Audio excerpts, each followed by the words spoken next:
Venez, venez. C'est par ici.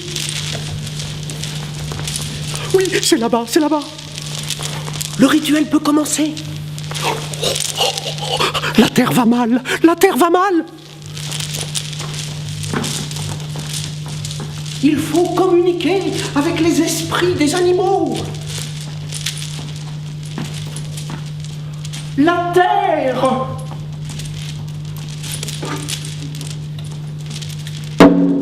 La lune. Appelons les esprits des animaux.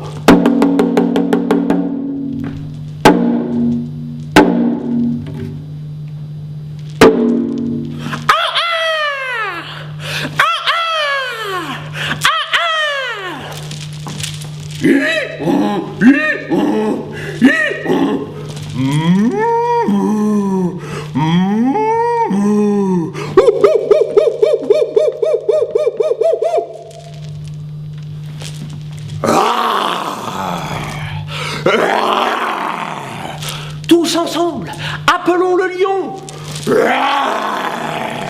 Plus fort.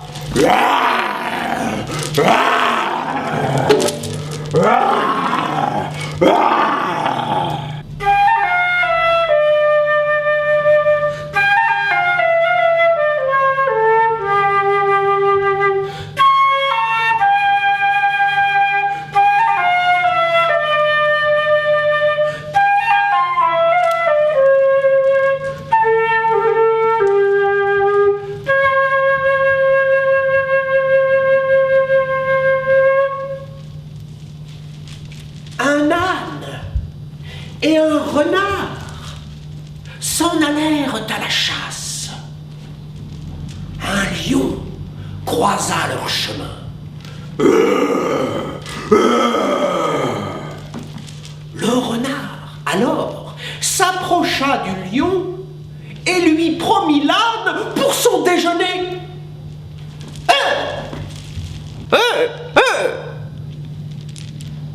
En échange, tu devras me laisser la vie sauve.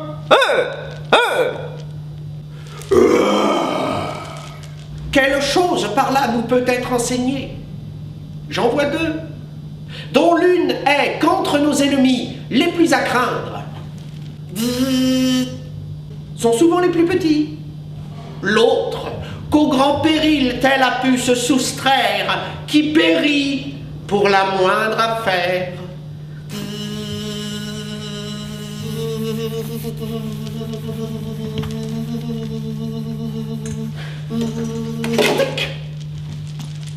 Mais je ne me suis pas présenté. Je suis Monsieur Chaman. J'ai des visions. Elles m'arrivent sous forme de fables. Saviez-vous que les auteurs de fables ont vécu à toutes les époques?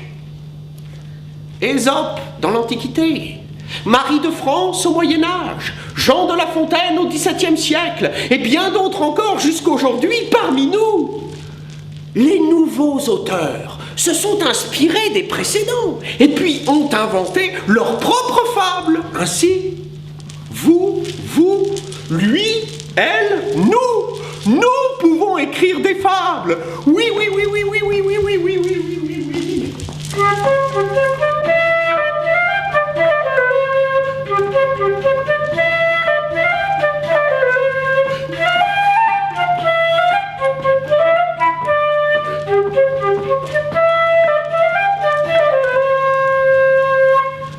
Le lion dans sa tête avait une entreprise. Il tint conseil de guerre, envoya ses prévôts, fit avertir les animaux. Tous furent du dessein, chacun selon sa guise. L'éléphant devait sur son dos porter à son ordinaire tout l'attirail nécessaire.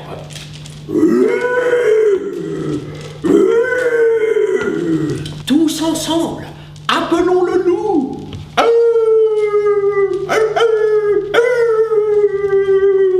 Plus fort.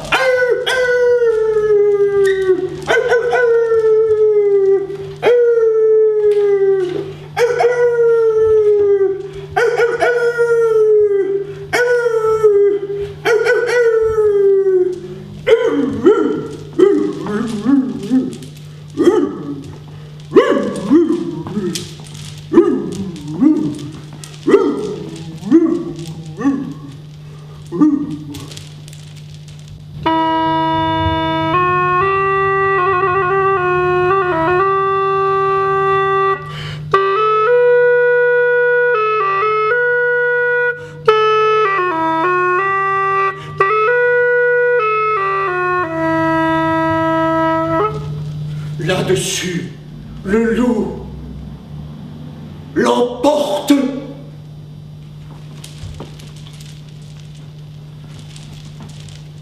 Et puis le mange sans autre forme de procès.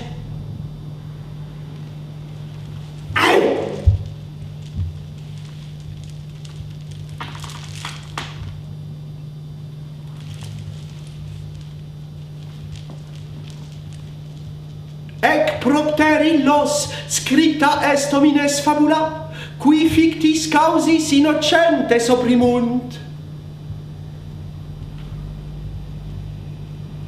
Cette fable est pour ceux qui, sous de faux prétextes, oppriment les innocents.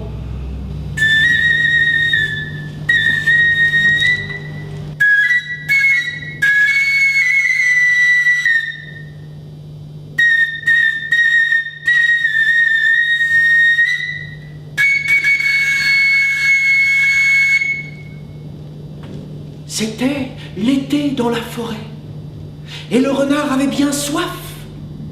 Il cherchait au moins une flaque, quand soudain il remarqua un grand étang, mais il vit avec son œil de lynx des fusils. Évidemment, les chasseurs s'étaient installés là. Renard chercha une idée. Lorsqu'il en trouva une, il alla à la ferme voler quelques os, de la paille et des petites bouses. Puis, il alla dans la forêt et il fabriqua un faisan avec des petits bouts de bois qu'il avait ramassés. Ensuite, il retourna près de l'étang, fit marcher le faisan de sa patte. Tout à coup, pan! Un coup de fusil. Renard lâcha le faisan. Tous les hommes accoururent. Et pendant ce temps, Renard remplissait les seaux d'eau. Et c'est ainsi que Renard put boire à sa soif.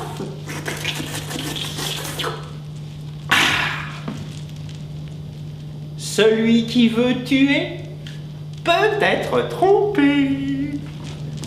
Cette fable a été écrite par Capucine Klein lorsqu'elle avait 8 ans.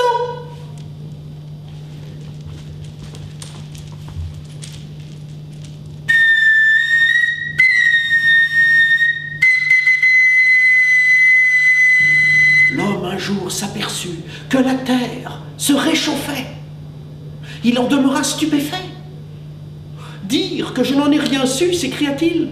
« Quelle dérive, quelle affaire! Que faut-il faire? La chaleur sur tous les continents augmente régulièrement. » Il résolut de consulter les animaux. Maître Renard fut applaudi. L'homme en convint. Il ne lui serait pas vain de faire ce que Renard lui dit.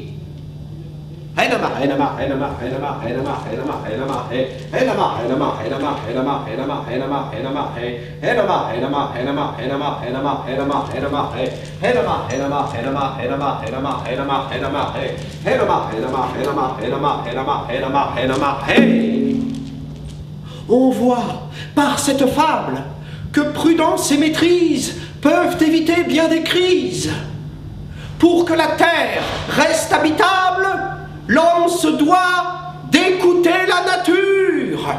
C'est à lui maintenant de diriger